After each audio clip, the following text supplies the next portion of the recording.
Hello everyone, welcome back to my channel. I hope you all are preparing well for your exams. As you know, your exams are going to held on 17 of September. तो इस video में हम previous years के जो exam हैं उनको analyse करेंगे। तो ये वीडियो जो है उन स्टूडेंट्स के लिए है जो कि CRSU से अपना बीएड फर्स्ट ईयर कर रहे हैं। तो अगर आप प्रीवियस ईयर एग्ज़ाम्स कर लेते हैं तो आपको एक बार आइडिया हो जाता है कि एग्ज़ाम पैटर्न क्या होता है और कैसे आप उसको लिख सकते हैं या किस टाइप के उसमें क्वेश्चंस आते हैं। जो CRSU के स्टूडेंट्स हैं वो लक्ष्मी पब्लिकेशन को फॉलो करते हैं, ये मेरा पर्सनल ओपिनियन है। और अब जो फर्स्ट एग्ज़ाम है आज हम उसको डिस्कस करेंगे, फर्स्ट एग्ज़ाम को, जो कि आपका 17 ऑफ सितंबर को है, चाइल्डहुड एंड ग्रोइंग अप, बाल्यावस्था और विकास। तो आइए एग्ज़ाम को एनालाइज करते हैं। तो आइए शुरू करते हैं।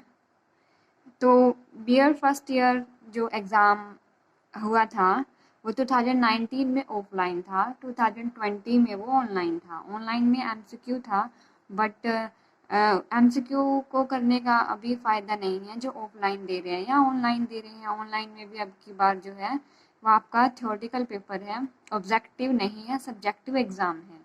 तो एक बार देख लेते हैं कि किस टाइप का एग्ज़ाम्स आपका आता है बीएड फर्स्ट ईयर में। फर्स्ट क्वेश्चन जो होता है वो कंपलसरी होता था। अब तो ये है आपको 9 में से कोई भी 5 क्वेश्चंस अटैम्प्ट करने होते हैं, बट पहले ये आपके लिए कंपलसरी था।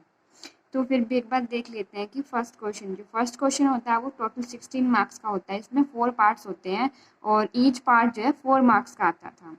तो इसमें जो क्वेश्चंस आएंगे वो हर यूनिट से आएंगे, first unit, second unit and third and fourth unit से। तो इसमें है हमारा influence of parenting style on childhood. Parenting style very important topic है। इस टॉपिक के ऊपर कोई ना कोई क्वेश्चन आपको एग्जाम में देखने को मिल ही जाता है। नेक्स्ट है लर्निंग डिफ़िकल्टीज, और नेक्स्ट है role of a teacher in teaching learning situation, bullying and child abuse. इसको एक बार हिंदी में देख लेते हैं क्या कहते हैं जो हिंदी मीडियम स्टूडेंट्स हैं उनके लिए। तो निम्नलिखित पर संक्षिप्त टिप्पणियाँ लिखिए। बाल्यावस्था पर माता पिता की परवरिश का प्रभाव, अधिगम की कठिनाइयाँ, शिक्षण अधिगम परिस्थितियों में शिक्षक की भूमिका। नेक्स्ट है प्रताड़ना, बुलिंग तथा बाल। तो नेक्स्ट आपकी आ जाती है यूनिट 1।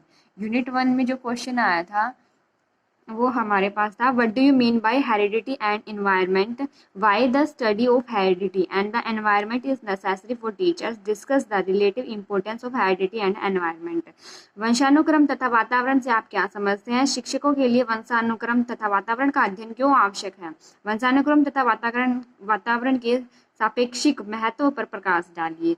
ये आपका जो टॉपिक है हेरिडिटी और एनवायरनमेंट के ऊपर है। जरूरी नहीं है आपकी जो बुक्स है ये इनमें बिल्कुल डिटो आपको टॉपिक मिल जाए, बट ये है अगर आपको टॉपिक पता है तो बस उसी के अराउंड वो क्वेश्चन को रिवॉल्व करके पूछते हैं। तो फर्स्ट आपको राइट डाउन करना होता है इंट्रोडक्शन में आप 6 to 8 लाइन्स लिख सकते हैं। उसके बाद इंट्रोडक्शन के बाद आपको लिखनी चाहिए वो जो ये टर्म्स है ये किसने दी हैं, मीन्स डेफिनेशंस किसने दी हैं। आप 1-2 टर्म्स जो जिसने दी हैं वो जरूर याद कर लें हर एक क्वेश्चन में। हर एक क्वेश्चन को करने के लिए आपको पहले लिखना होगा इंट्रोडक्शन। ये मेरा पर्सनल ओपिनियन है, बाकी आपको जैसा प्रेजेंटेटिव लगे आपका एग्ज़ाम आप उसको प्रेजेंट कर सकते हैं बेस्ट तरीके से। मेन यही है, आपको प्रेजेंट एग्ज़ाम जो आंसर शीट आप लिखने वाले हैं उसको एक बेहतर ढंग से पेश कीजिए अपने एग्जामिनर को। इंट्रोडक्शन लिखने के बाद आप 6 to 8 लाइन लिख सकते हैं। उसके बाद इंट्रोडक्शन के बाद आप डेफिनेशंस पे आ जाइए। डेफिनेशंस लिखने के बाद उसमें आपको उनके वो टर्म्स किसने दी हैं, डेफिनेशन या वो टर्म्स जो हैं किसने, उनके नेम लिखने हैं आपको, या साइंटिस्ट कह लीजिए या जो जिसने वो स्टेटमेंट दी है वो नाम लिखने हैं।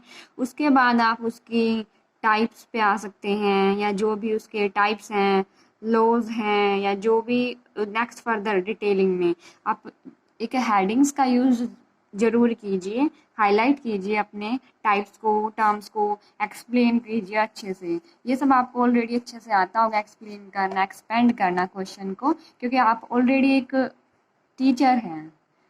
I know most of the students are already teacher in private sector. तो इतना तो आपको प्रेजेंट करना आता ही होगा। नेक्स्ट है question number 3, give an account of the social development of child from infancy to adolescence and mention the factor influencing this development. तो बच्चा जैसे चाइल्ड शिशु होता है वो अपने डेवलपमेंट के दौरान एडोलेसेंस तक जब डेवलपमेंट करता है तो उसके दौरान उसका जो सोशल डेवलपमेंट होता है मतलब सामाजिक विकास जो होता है उसको प्रभावित करने वाले आपको जो कारक होते हैं उसको एक्सप्लेन करना है। तो फर्स्ट वही करेंगे आप उसका इंट्रोडक्शन लिखेंगे। इंट्रोडक्शन लिखने के बाद आप इनकी डेफिनेशंस दे सकते हैं, सोशल डेवलपमेंट क्या होता है, ये टर्म्स किसने दी हैं। उसके बाद आप इनके फैक्टर्स लिखेंगे। आपको अच्छे से एक्सपेंड करके लिखना है, ये नहीं आप अपना जो आंसर सीट है वो सिर्फ ये क्वेश्चन जो है 2 या 3 पेजेस पे समाप्त कर दें। नेक्स्ट आ जाती है यूनिट नंबर 2। यूनिट नंबर 2 में है what is the meaning of the individual differences, describe the causes and educational implications of individual differences. Means जो व्यक्तिगत विभिन्नता होती है, मीन्स हर एक इंडिविजुअल दूसरे इंडिविजुअल से अलग है, तो इसके बारे में आपको अच्छे से एक्सप्लेन किया हुआ है ये टॉपिक। तो ये यूनिट 2 में है, तो ये आपको करना है। नेक्स्ट है play influences all the aspect of a child personality, explain the statement and the point out that importance of play way in education। खेल बालक के व्यक्तित्व के सभी अंगों को प्रभावित करता है, इस कथन को स्पष्ट कीजिए और शिक्षा में खेल विधि का महत्व बताएं।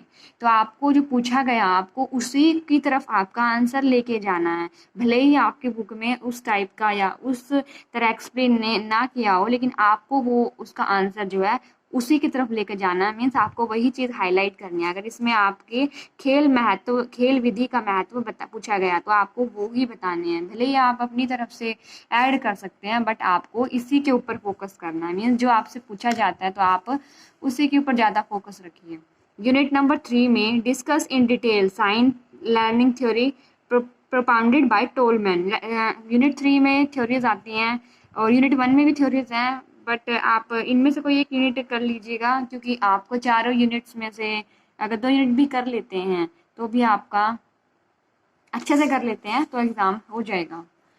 और नेक्स्ट क्वेश्चन है discuss the Brunner's discovery learning theory. Next question में ब्रूनर की थ्योरी है जो कि यूनिट 3 से ही है। आगे है यूनिट नंबर 4। यूनिट नंबर 4 में है question number 8, what do you mean by the deprivation discuss childhood in the context of the poverty and globalization. वंचित बच्चों से आपका क्या अभिप्राय है, गरीबी तथा भूमंडलीकरण वैश्वीकरण के संदर्भ में बाल्यावस्था की विस्तार से व्याख्या कीजिए। नेक्स्ट आपका क्वेश्चन यूनिट नंबर 4 से है question number 9, discuss the impact of globalization. Globalization के ऊपर भी आपको पेपर में मिल ही जाता है देखने के लिए, ग्लोबलाइजेशन टॉपिक के ऊपर। Urbanization and economic changes on the construction and experience of child in the childhood and adolescent age. और जो आपकी बुक है, बुक के अंदर आपको गिवन है यहाँ आगे सिलेबस गिवन है। सिलेबस के अकॉर्डिंग आप देख सकते हैं फर्स्ट यूनिट का सिलेबस इधर गिवन है, तो आप इसके अकॉर्डिंग ही अपना सिलेबस कवर कर सकते हैं। एक बार आप रीड कर लीजिएगा यूनिट अच्छे से सारी, और अगर आप नहीं कर सकते हैं 4 की 4 यूनिट तो 2 यूनिट तो ज़रूर से अच्छे कर लें। और एक बार नहीं, कम से कम आपको 3 बार रिवीजन करना चाहिए। 3 बार, क्योंकि एक बार पढ़ने से याद नहीं होता अच्छे से, तो कम से कम 2 बार तो ज़रूर कर ही लीजिएगा। इसमें आपकी फर्स्ट यूनिट में थ्योरीज दी गई हैं, ये आप कर सकते हैं तो आप ज़रूर पढ़ लीजिएगा, क्योंकि आगे जो आप एग्ज़ाम देते हैं टीचिंग एग्ज़ाम्स जो हाँ आगे CTET STET वगैरह हैं, तो उनमें ये थ्योरीज पूछे जाती हैं, तो आपको एक बार आइडिया मिल जाएगा ये थ्योरीज हैं क्या। अगर आप डायरेक्ट स्किप करते हैं तो आपको फिर आगे फ्यूचर में करनी पड़ेंगी, क्योंकि आप कम्पिटिटिव एग्जाम्स या फिर जब वो आप टीचिंग एग्जाम देंगे तब तो आपको जरूर से जरूर करनी पड़ेंगी। नेक्स्ट यूनिट नंबर 2 है, या दैट्स ऑल। आप यहाँ से अपना सिलेबस कवर कर सकते हैं। Thanks for watching. अगर आप और भी एग्ज़ाम्स प्रीवियस ईयर एग्ज़ाम्स को एनालाइज करना चाहते हैं तो प्लीज़ कमेंट करिए नीचे, और please like share and comment down.